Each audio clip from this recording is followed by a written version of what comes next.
Sag, welcome to your reading.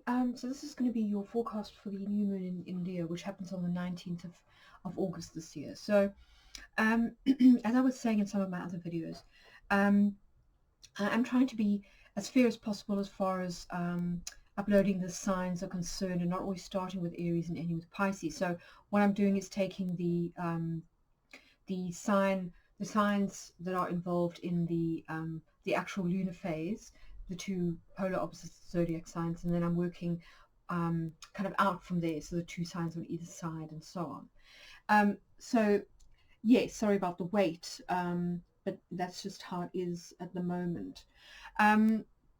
Now, it's probably fair to say that the last couple of months, certainly from July, from that lunar eclipse that we had in Capricorn in July, through to the full moon that we had in August, at the beginning of August, in Aquarius, have been quite tricky, and that's because we've had a lot of stormy cosmic weather with regards to the planets. We've had those oppositions with Mercury, we then had the squares with Mars, and now we're coming out the other side of that. So that's the good news, and I think that from this particular new moon onwards, we should start to feel a shift into much more positive, sunny, optimistic energy, more flowing, harmonious, and so on. And I'm hoping that that will be reflected in the reading. But what I've noticed so far is that with some of the readings it is, but with some it isn't. And I think probably it's fair to say that, you know, given that this is geomancy, so this is about the 3D, there is quite a schism between what's going on in the 5D, which is represented by the planets, and the 3D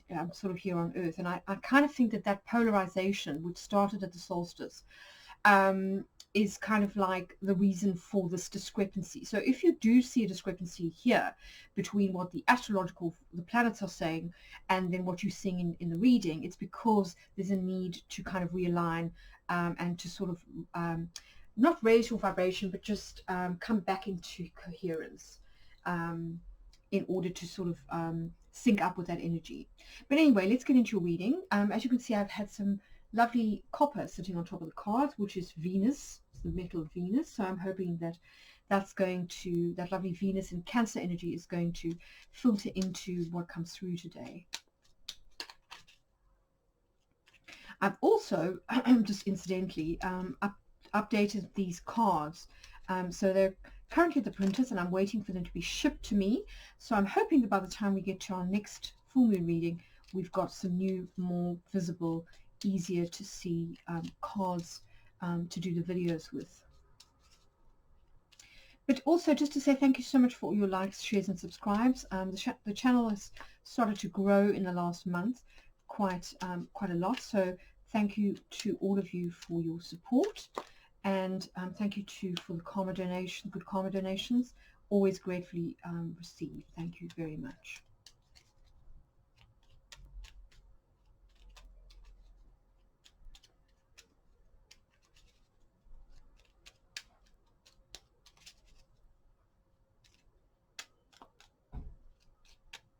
Okay, I think that's nicely shuffled.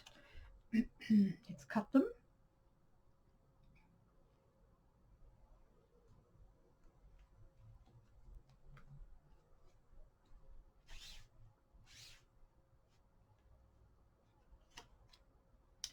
Okay, well, this is looking very positive. So starting off your reading, we've got Laitisha, Jupiter in Pisces. So this is your ruling planet, and it's in a very auspicious geomantic figure, Laitisha, which is all about joy. It's about enthusiasm, happiness, expansive emotions. So that looks really positive. That's obviously what you are trying to cultivate as we move into this new waxing moon phase. Wow, looking good, Sagittarius. So when it comes to home and family, things are definitely expanding. This is Jupiter, your planetary ruler again, but this time in your actual sign, so in Sagittarius. So Acquisitio is all about gain. So it could be that you are feeling more expansive when it comes to family members. It could be that family members are helping out financially. It could also be that you are, you're perhaps spending time with extended family, and that's making you feel very rich in the sense of, kind of familial support. Now, this on a literal level, it could be an expansion of the home. So you could either be moving to a bigger property or perhaps doing some extensions. But certainly there's a feeling of gain here. So it could also be an inheritance, because this is normally the family home. And this is also about roots. So it's possible that something has come down to you through the family, that is kind of, increasing your abundance. Okay, so this continues to be a little bit of a problem area for you, Sag. The last couple of readings we have had this coming through. So here we've got Rubeus in Mars, which is Mars in Scorpio energy. So this is passion. Now, of course, this can be, physical passion. You could be feeling very attracted to somebody, but it can equally, and usually in geomancy, it's considered to be quite a negative figure. It's often about where we get stuck emotionally, where there may be a bit of drama, or where there may be power struggles going on. This is often about what's below the surface. So it can be about resentment. Sometimes it's about obsessive behavior or obsessive emotions. So feeling fixated about someone, because this is one-to-one relationships. And it can also be a sense of, how can I put this? Like an unwillingness to waver from your present kind of course of action. So not willing to compromise. Now this could be another person. It doesn't necessarily have to be you. It could be that you're having a power struggle with somebody who is not really very flexible. That's certainly a possibility, but we'll find out more once we get all the geomantic figures in position. Okay, so it does look as though it has something to do with career, because we've got Rubeus now repeated in your 10th house of career, fame, and honors. So possibly you're having some kind of power struggle with either a boss, a higher up, a VIP, or somebody kind of in the public domain. So I don't know whether you're feeling kind of under pressure by, as a result of a boss. Maybe someone's putting pressure on you, or you're just feeling pressure as a result of maybe public pressure, which in turn is having an impact on certain work relationships or agreements. So this can also be, as well as committed partnerships, it can also be about long-term financial or business partnerships. So either somebody that you're in business with 50-50, or it could be someone you have a contract with, like a lawyer, an accountant, some kind of advisor or consultant, that kind of thing. But usually it's a long-standing relationship that involves some kind of contract. But anyway, we'll get into this in more detail once we've done the conversion. So if you just hang 5, I'll be back with you shortly. Hi Sag, welcome back. So I've done the conversions, which means we can get into reading in more depth. So the first thing to say is that this new moon will happen in your 9th house, which is over here in your chart, and this is the house of foreign connection. So it can be relatives that live at a distance, because the 3rd and the 9th tend to be about close relatives and then more distant family. It can also be about education, particularly higher education, as well as anything to do with wisdom tradition. So this is kind of religion and spirituality, culture, and this can be about foreign cultures or foreign lands. This tends to be short journeys, and this is longer journeys overseas. And it can also be about the law. So I do see kind of a fresh start for you here. Now, if, for example, you're in the process of a divorce, and I know that some of my Sagittarius followers are, then this could indicate that you finally get that decree nisi that you've been waiting for, and so things can start moving again for you. You can finally detach from this person that's creating so much aggravation for you. Via is the moon in Cancer, very fitting given that we're talking about a new moon. And generally speaking, it's about movement or momentum. So literally in Latin, it means the road. But, it's, as we know, roads don't always kind of head out in a straight line. Sometimes they curve, sometimes they turn back on themselves. So it's essentially about momentum. And sometimes it can also be about a direction change. So you may decide that you've been walking down one path, say with this person, and now you're going to sort of change tack and move in a different direction. But essentially it's about new starts. Now, the moon and the sun will be joined by Mercury, which we will be making a conjunction to the luminaries at the time of the new moon. So this always brings a sense of the pace basically picking up, which is nice because I think the last month or so has been a little bit stagnant. We've had quite a lot of obstacles, blocks, and delays as far as the cosmic weather goes. So now things start to kind of become more smooth sailing, and things begin to flow again, which is good to know, isn't it? So this Mercury will be making, along with the Sun and the Moon, will be making a series of trines to Mars in Aries. So for you, that falls in your, let me see, in your 5th house. So this suggests this is kind of positive energy. And given that we've got Caput Draconis here, this suggests a new start for you when it comes to children, holidays, creativity, as well as new love. So if you are detaching from somebody, from a long-term partner, then I do see somebody new potentially coming in for you here with Caput Draconis, because this is about fresh starts and new karmic contracts.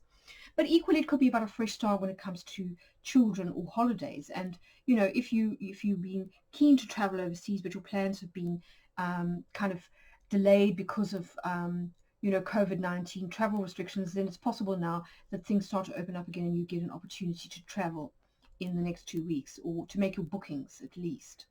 5th house can also be about a holiday, so again emphasizing this idea of perhaps foreign travel. And the other thing that it pertains to is things like the arts, as well as sport and leisure. So if we are talking here about a connection between the 7th house, the 10th house, and the 10th house, which is about career, then it is possible that you get an opportunity now that allows you to work on a passion project, which possibly involves creativity, sport, leisure, or the arts. And that may be why we've got this repetition of Rubeus here in your 10th house. However, we do have it several times. In fact, like the most times that you can get in a reading, we've got it in your 7th, your 10th, your 11th, and your 12th house. So I really feel as though there's something that you are a little bit like fixated on at the moment, where there is there's sort of subtext, or there's stuff going on below the surface that is kind of bothering you. Now, the houses that are involved are, this is a significant others, this is career, this is the 11th house, so it can be friends, but also social media and kind of group settings.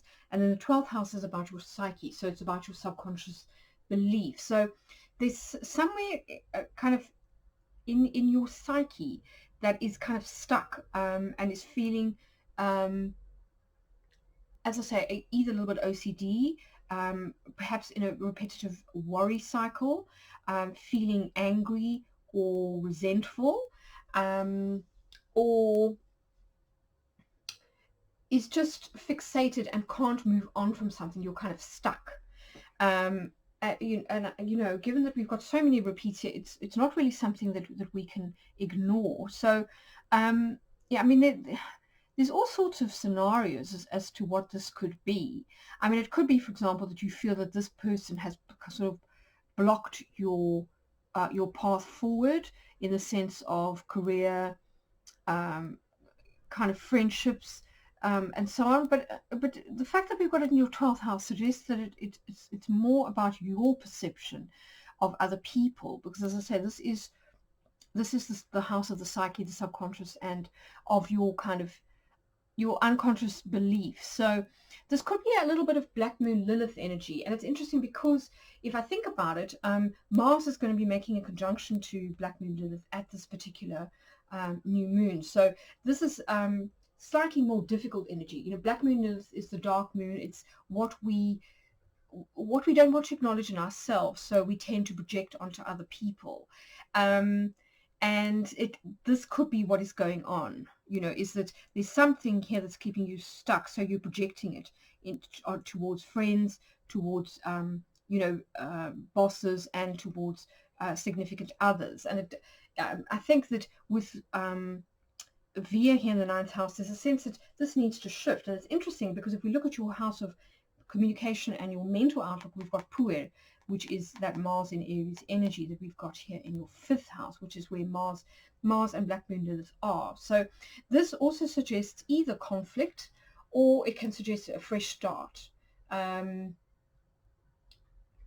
But generally speaking, you know, if we think about Mars, it's go-getting energy. So you can use it in one of two ways. I think that's a good way to put it.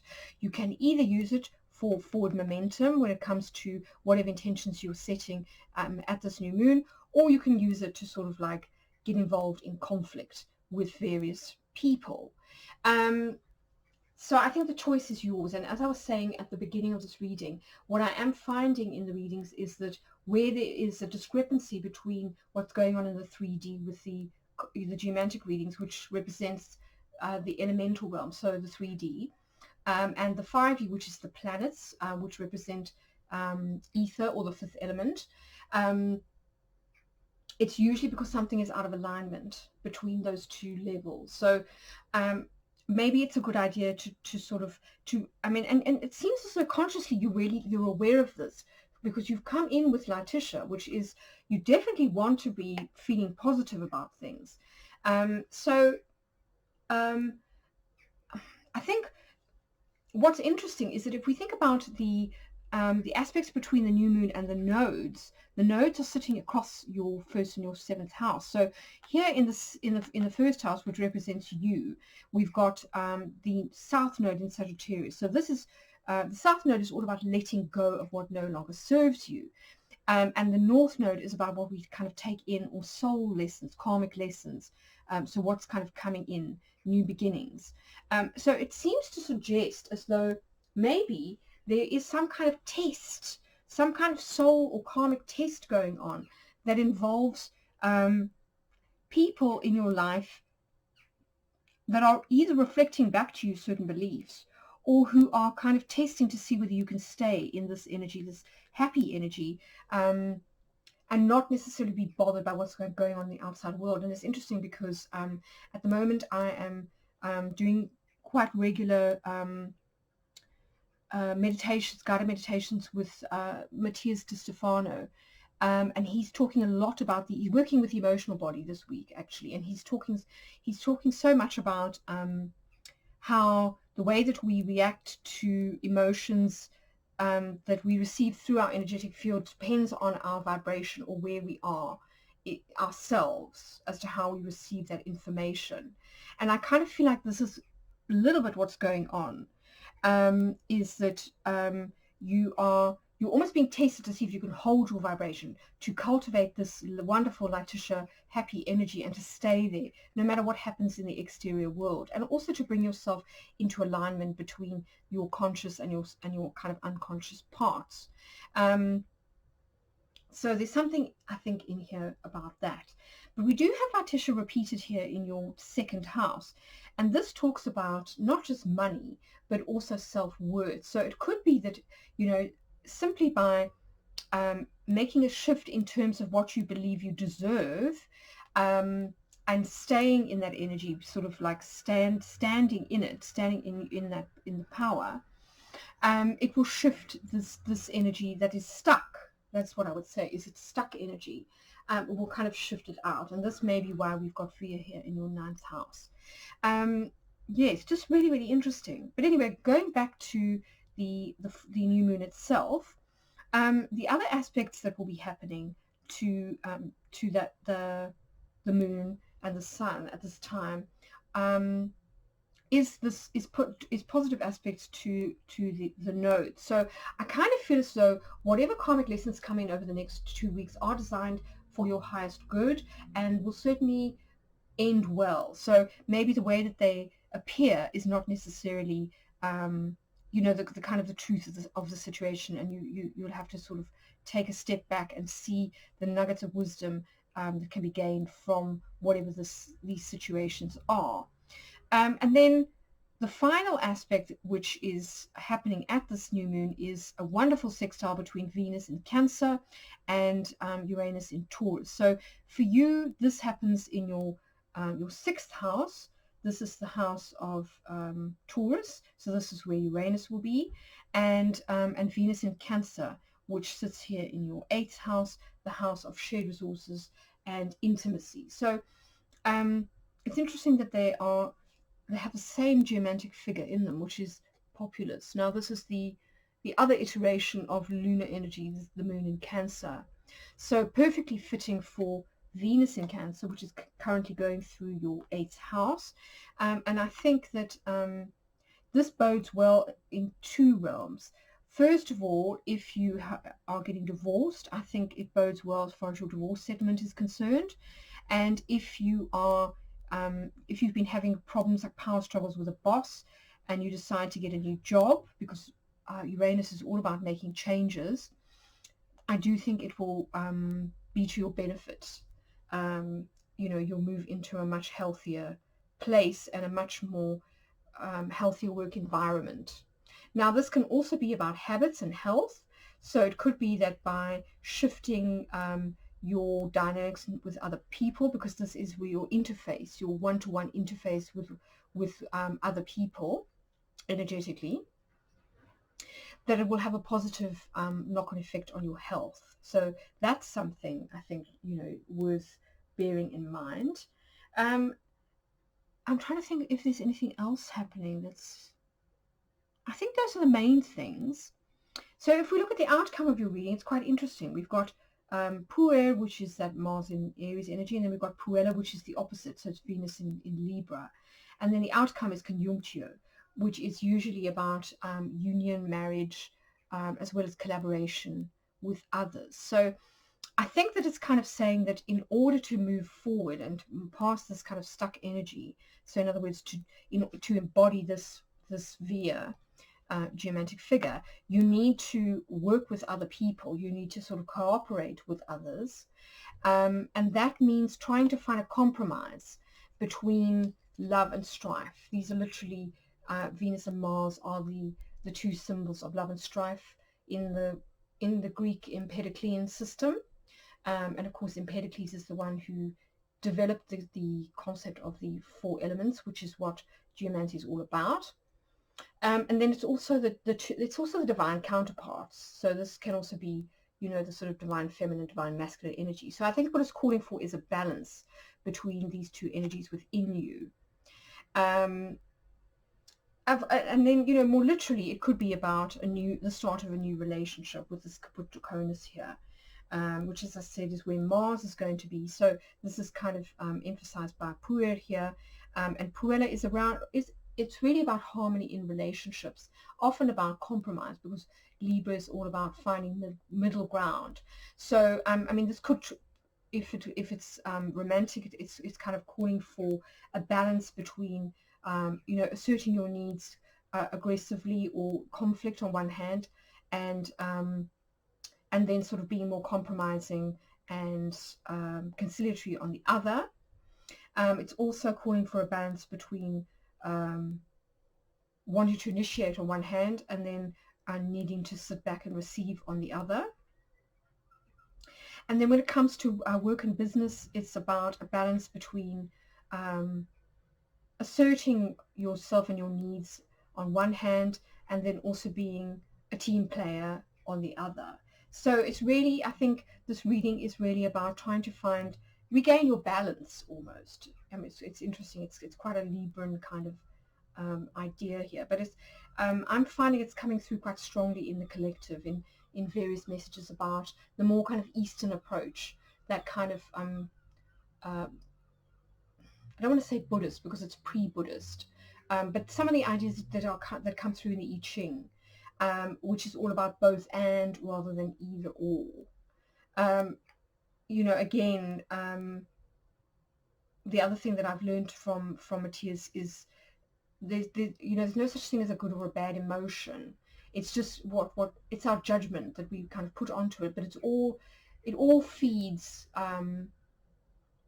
our growth. It fuels our growth, and as the saying goes, the sort of the Confucian saying, no mud, no lotus, and I kind of feel like that's what's going on here. But yes, I think generally speaking, this is going to be a positive couple of weeks. So don't despair if this looks rather daunting. Use your kind of, engage that wonderful optimistic Jupiter in Sagittarius energy and be determined to kind of push through any areas where you feel stuck. And I think once you get this sort of energy going, once you get the waters flowing, because this is usually about underground water that's become a bit stagnant, then I think that the energies are going to start to flow nicely for you, and you're going to be able to come back into some kind of balance here. And do remember that there's this very nice sextile going on between Venus in Cancer here and Uranus. So yes, interesting reading, Sagittarius. Do let me know how it resonates in the comments. If you've enjoyed it, I'd appreciate it if you hit the thumbs up button, and don't forget to check out my website and my social media feeds for additional supplementary information on what's going on in the 5D with the planets.